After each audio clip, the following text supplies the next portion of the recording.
If I win this game, I get second place in the under 2000 section of the 2026 Maryland Open. I enter this round with 3 out of 4. Entering this round, I did not know that if I won, I would get second place, because there's a few people. There's 3 people with 3.5 out of 4. So I did not know that 4 was going to be good enough for second place. But it doesn't matter because it's score-based prizes anyway. So it doesn't matter how many people finish with 4 out of 5. 4 points out of 5 gets you $375. So that's the interesting thing about Maryland tournaments. But anyways, I'm playing Jeff. I played him twice before. Both times when I played him, he was 1,700, and I had the black pieces against him. But now he's the higher rated one. Now he's 1980. He reached expert. He reached over 2,000. Jeff is a very dangerous player, speedy on the clock. However, this is game in 90 plus 30 seconds per move. So this game lasted about 4 hours. This was a 4-hour barn burner to the death match against my man Jeff. I entered the playing hall saying, "Jeff, you're going down." And then I realized there were still games going on in a different section in the room. So I was like, oh my gosh, I'm sorry. But Jeff's going down. That's the goal. I had the white pieces for the first time, but this is not my first time playing Jeff. This is the third time, and this is a no engine recap until the very end of this video. So let's hopefully learn something through this process together. I played E4, best by test. He played the Sicilian, and he played E6.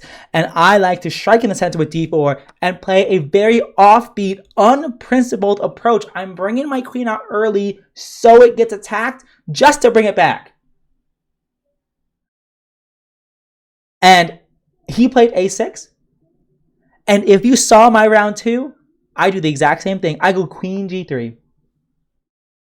My friend Austin asked me after this game, what's the opening called? And I said, this doesn't have a name.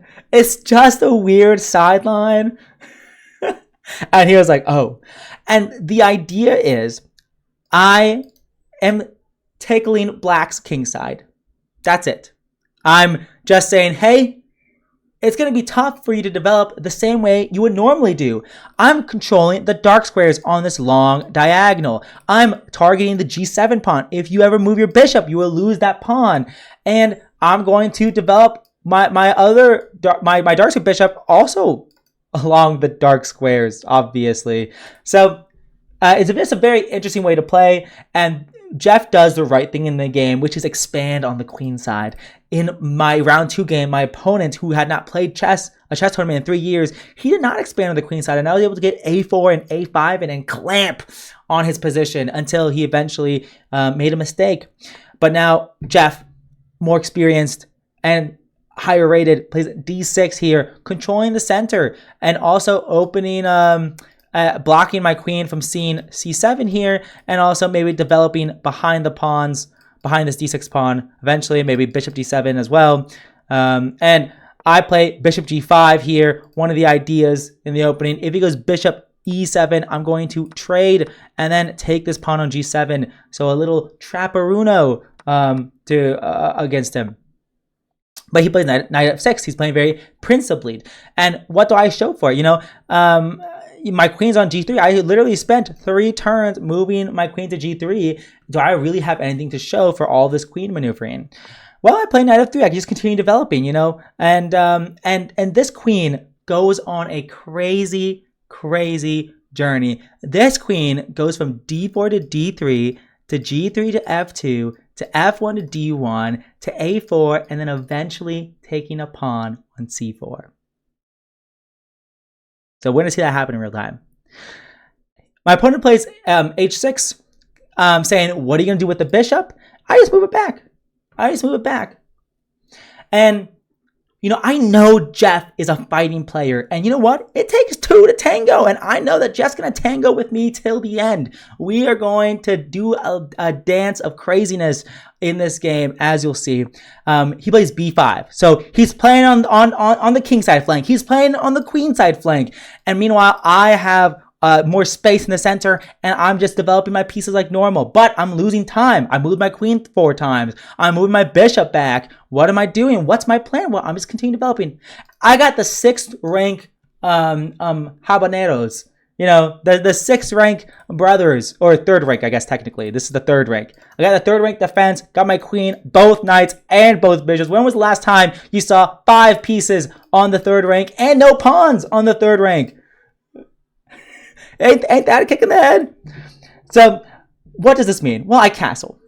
I actually tried to figure out how to not castle. Here, I don't want to play a normal move like castling. I would much rather play something crazy like h4. H4 here saying, I ain't castling, what are you doing? And if you do nothing, like let's say a rook c8, for example, I'm going to go h5. Now I'm going to clamp down, just like in my other game where I played a4, a5, clamping down on the queen side. I'm going to play h4, h5, clamping down on the king side. And maybe I'm going to go rook h3 and rook g3 after I move my queen. Maybe I'm going to go rook h4. But I couldn't figure out a way to make this work. I thought to myself, after h4, he can play queen a5, and then I can play h5. And I don't think this is bad. However, what am I doing? Like, what am I doing? If I play h5 here, he can play b4. And if I go to knight e2, he can go b3. And if I block, well, he can take. I just don't know if that's good. If my king was on, if I couldn't castle, if I play king f1 or something like that, if I couldn't castle, he could actually play queen takes a2. Because if I take, I can't stop the pawn from promoting, which is pretty gnarly. Anyways, if he plays b4, I can go knight b1. And I was trying to calculate this. I was like, okay. And then maybe I could go like here. Actually, yeah. In this case, if I go c3, then he can definitely take on a2. And there's no way for me to protect my rook. And if I take his queen, then he promotes. So, anyways, so I allowed this to happen, and then I was like, is this okay? But now I lose a pawn on h5. Like, I can't castle. I can't push h4 into h5 and then castle and then lose a pawn here, lose a pawn here. I'm getting blasted left and right. You know, I was overextended everywhere I go. So I can't do any of that stuff. And so I was trying to make h4, h5 work, but I just couldn't figure out a good plan against queen a5. I really couldn't. I couldn't figure out a good plan. In hindsight, maybe moving the bishop back. Maybe moving the bishop back is okay here. Now if b4, I can just go back and I can continue with h5. And I'm still more developed than him, and he still has to figure out development.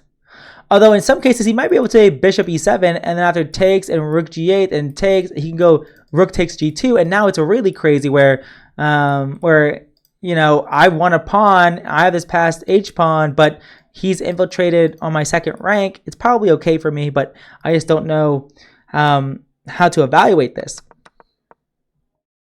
So I thought about playing h4, h5, but I honestly thought to myself, like, that's a bit too crazy for me. So I just castled.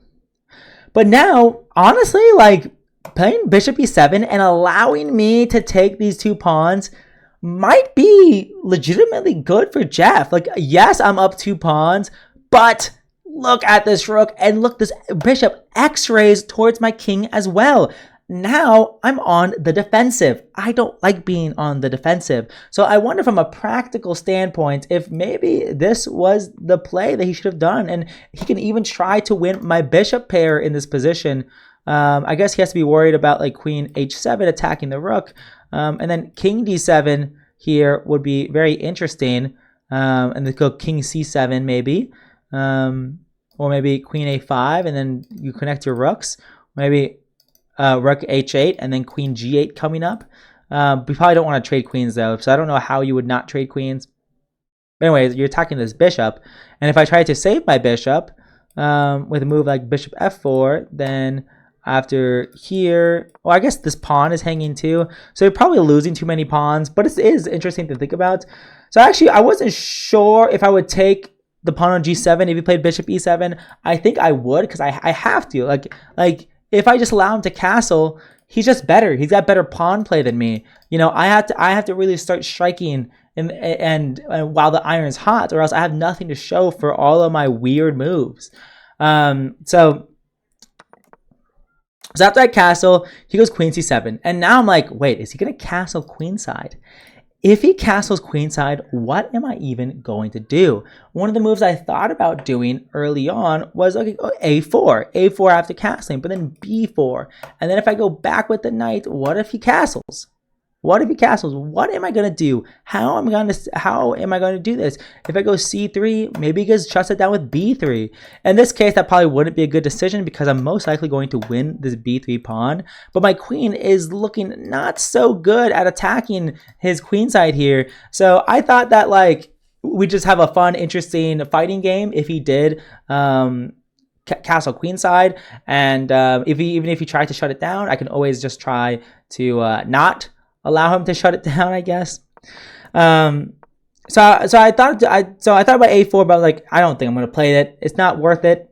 I'm going to just play knight d2. I'm rotating my knight back. So now even if he doesn't castle, because he didn't have to castle, now I'm gonna play f4. I'm gonna play f4 and have a big center. Put my knight back on f3. Play for e5. Try to break open the center because I'm already castled. He still has to figure out the development of his bishop and rook. And spoiler alert, they don't get developed basically at all in this game, except for the very end, maybe. He plays knight e5. So now if I continue with my plan of f4, I'm going to, he's going to hop his knight to g4, attacking my bishop, and there's no way for me to keep my bishop pair. So if I go bishop d4, he's going to play e5. Oh wait, he can't play e5. Oh wait, no he can. His knight's defending. I can maybe sacrifice this rook. No, this probably doesn't work because pawn takes. And then, honestly, what if I do sacrifice the rook? He can't take. But if he goes here now, then he attacks my knight with tempo on my h3 pawn. So that's not nice. Yeah, I probably can't. Yeah, so I can't go bishop d4. I can't go bishop d4 here. So that's why after knight e5, I played h3, controlling the g4 square. But now he comes up with a nice sequence of moves here. He plays g5, making me unable to play f4. And now I play knight e2. And I say that he plays a nice sequence of moves after this point because he plays knight c4. Honestly, he didn't have to play knight c4. He could have kept his knight there and maybe developed his bishop either to g7 or to e7 and try to get his king closer to safety and bring all of his pieces into the attack. But he plays knight c4, and this is a little bit tricky. If I take with the knight, then of course my bishop is trapped out of nowhere, defended by the queen.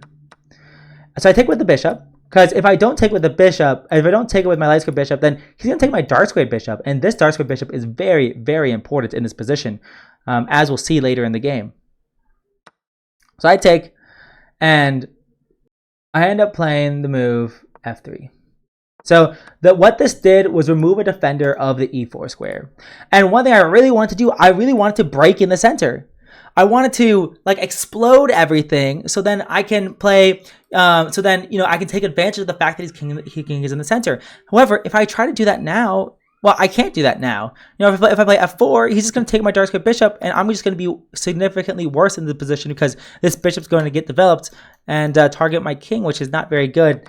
And so he forced me to remove a defender of e4. So now if I play f4, he's just going to take. And I tried calculating what happens if I just let him take. What if I just let him take, and I take, and he takes, and then I take? I was like, whoa. So now, if he takes, I can take. But what if he doesn't take? After I take on g5, what if he takes on c2?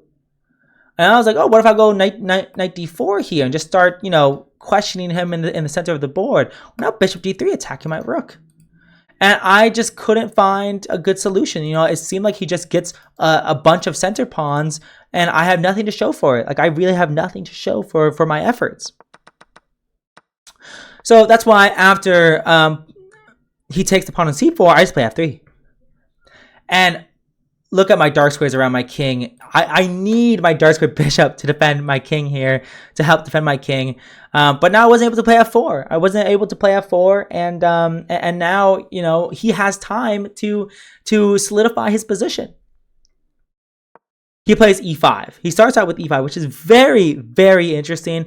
I feel like he didn't necessarily have to, but I think he was really, firstly, disincentivizing f4 even more.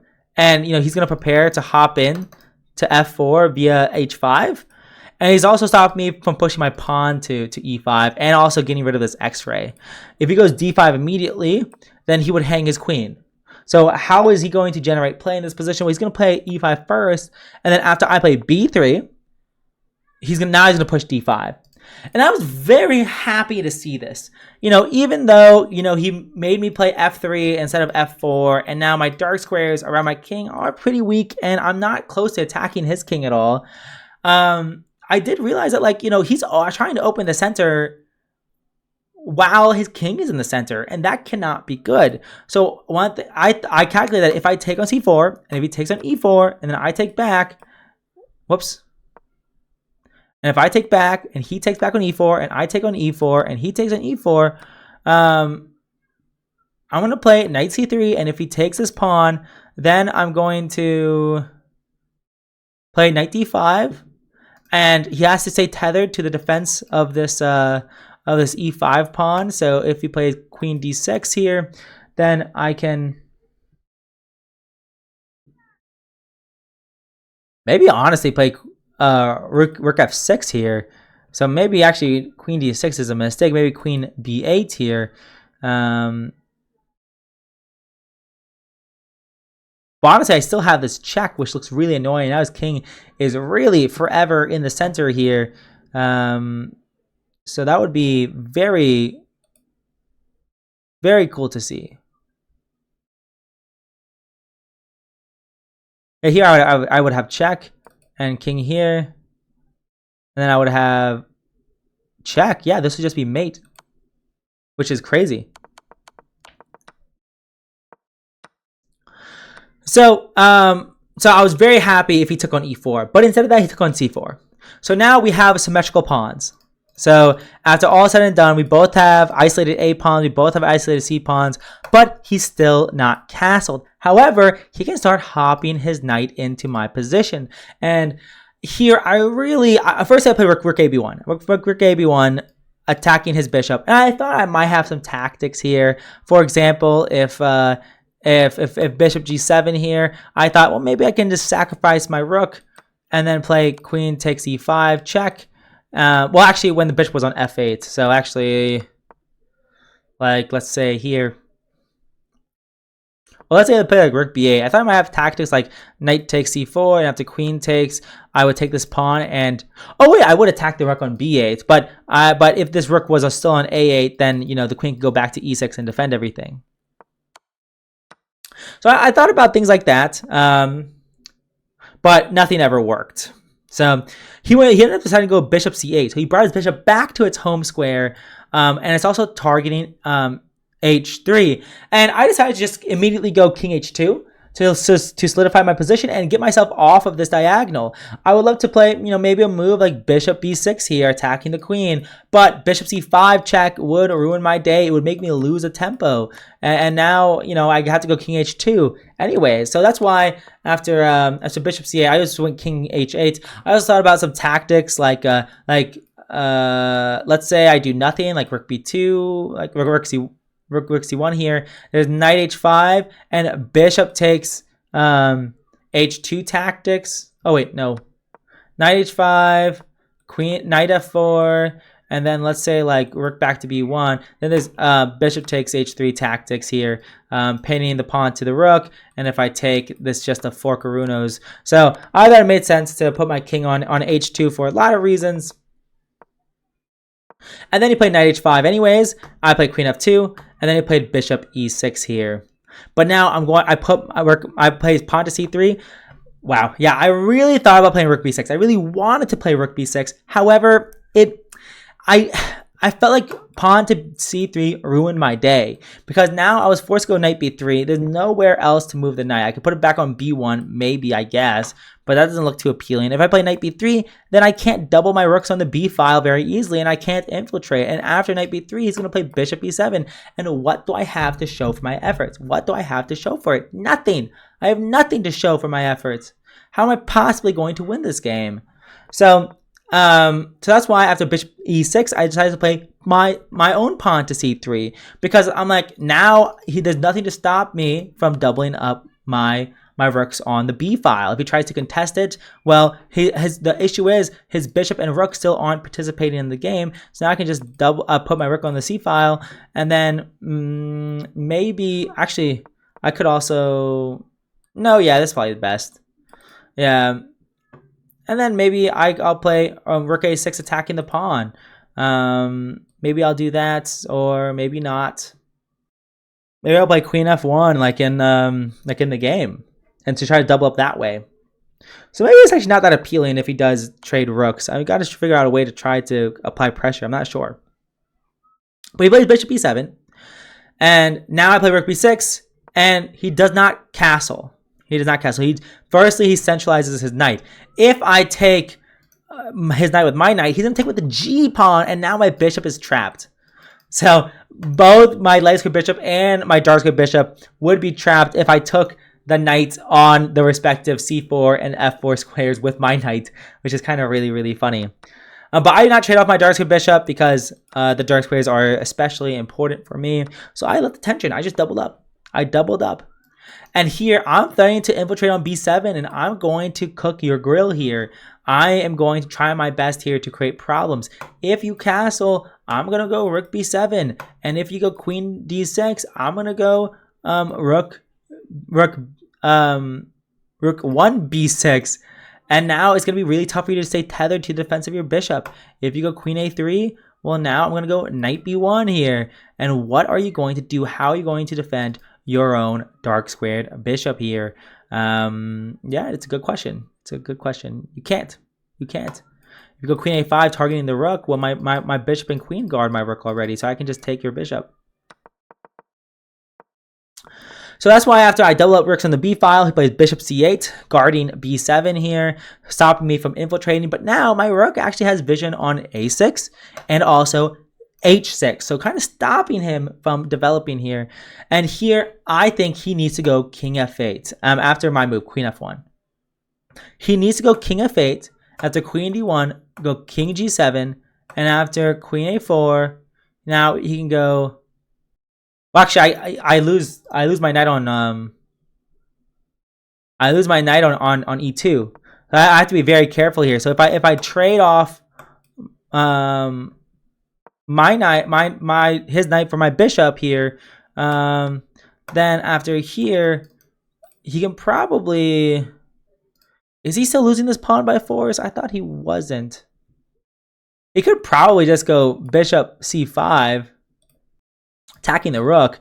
And actually, the rook is really close to being trapped here. So rook b2, and then bishop d7 attacking the queen. And now suddenly, I'm going to get my rook to b8. Oh, in this case, the pawn is definitely hanging. So maybe this is still winning for me. I wasn't sure. In this case, I do have bishop b5. And no matter where the queen goes, I'm going to win the knight. So you might have to sacrifice a rook. And black is probably not worse here. But white still might be better, but I definitely don't want to get skewered here and be forced to give up a rook for a bishop. But instead of that, instead of playing king f8, he plays knight d3. And, you know, this knight is beautiful on the square. However, it's supported by a weak pawn, though. That's the issue. And that's the main thing I calculated here. After doubling up rooks and after winning bishop c8, that's what I calculated. I calculated queen f1, queen d1, queen a4, and taking this pawn on c4. And now I'm winning this game. So after queen d1, so you see this knight is no longer hitting the knight on e2. After queen d1, If he goes bishop d7, then of course I attack his queen. And now I'm really getting into his position. And like, how is he going to defend this position easily? Well, also this pawn is just hanging as well. So not easy to defend at all for him. I just think it's too late. You know, and if you go like, I don't even know what else you do, to be honest. If you go bishop c5, well, I can always just take and go check. This is always a check. That's the key part. If the bishop's not on d7, it's a check, and I'm able to pick up the pawn without any issues. So he said after the game that he thought he would have tactics with bishop b5. But he does not, because now I just take the pawn, we trade, he plays bishop e5, and now I play knight d6. And this knight on e2 is loose. However, he has no useful discoveries. Like, zero useful discoveries here. So there's no way for him to attack my rook. The geometry of the knight is like, if you have a piece that's 2 diagonal squares away from the knight, it's going to take the knight at least 4 turns to attack that rook. And in this case, this rook is just like a long knight's jump away. That's a long L, but knights still can't move like that. This rook is also out of range. And even after the trade, there are still no good discoveries on my knight on e2. So I'm simply up a pawn here, and I have a very beautiful end to this game here. He plays king e7 attacking my rook. I go rook back to b6 here, eyeing his bishop, also keeping doubled on the b file here, and he decides to just play rook a c8 here, attacking the c3 pawn. So now if I move my knight, he's going to take my pawn on c3. However, the thing is, I want to move my knight. Take this pawn. Why would I defend an extra pawn here? Do not defend. Why would I defend an extra pawn? I want to get my pieces into the game and checkmate. I got a more active rook. I can get a more active knight. I'm the one that's going to be attacking here. I'm not defending a pawn. I'm sacrificing the pawn, getting my knight forward, and now I'm going to play a4 here. So now his king is stuck in the center of the board here. If he goes back to f8, then I can go check. And if he blocks, then I can go knight d6 here, attacking his knight one more time. If he goes king e7, I actually don't know what I'm going to do. I think after bishop e8, I also have the option of just going rook 1 b7. So now I'm really threatening knight d6 here. And wherever you move your knights, it's not going to help you at all. For example, knight e1 to go rook c2 to attack my g2 pawn. I can probably still just go here. And it's really bad news bears. I mean, if you take my bishop, I'm going to go check here and check here, and takes is probably the simplest way to go. Probably. So there's that.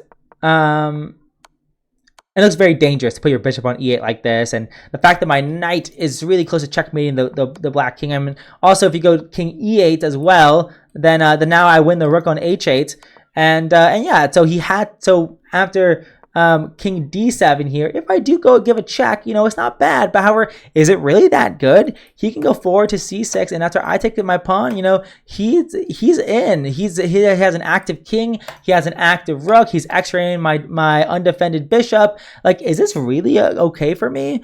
Yes, I'm up a pawn, but how much is that really worth here? I'm probably winning, but am I winning that much? So here, after king d7, I find a really nice move, a4. a4 is the last killing blow for the black pieces here. If you do not take, then I'm just going to take your pawn anyways. I think I'm going to take your pawn. I'm trying to think if there's anything else I would want to do. Probably just take your pawn, to be honest. And of course, king c7 would not attack my rook because it's already defended by my bishop. So in this position, after bishop takes a4, now I take with tempo, and really now both my rooks are active, and there's really nothing Jeff can do here. He goes back, but now I give him a check, and at this point it's very apparent that he's losing this game here. There's nothing you can really do. He goes up with the king because that's the only option, and then I played rook e7. Well, I was gonna play rook e7. I was gonna play rook e7, but then I honestly forgot that he could go to king f6. I actually thought that it was a checkmating net. No matter where, if it goes up or down, it would be like it's basically checkmate. But then I realized he did have this annoying king f6 move, which kept him in the game, and I did not want that. So I went rook c7 here. I probably should have gone check and then rook c7. I probably should have done that, to be honest, to make it a little bit more complicated.